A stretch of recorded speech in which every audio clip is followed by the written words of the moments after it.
A calendar showing all of your scheduled appointments is available on the Technician Portal dashboard. New appointments that have been scheduled for your Liberty Home Guard jobs will appear here automatically. You can hover over the appointments to see details or click them to navigate to that job. From the dashboard, you also have the ability to mark your own time as busy by clicking on an empty slot. You can give your marked time a title and select a date, as well as start and end time. After submitting, you can click the mark time to edit or remove it.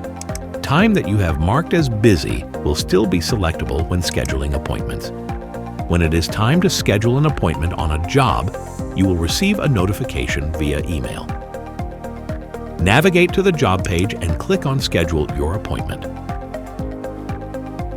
A scheduling calendar will appear showing the same information from the dashboard calendar along with the customer's availability. To select your appointment time, click on any available slot.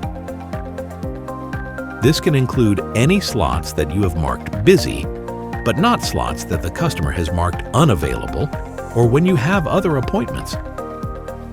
Once you are happy with your appointment time, submit to finalize your scheduling.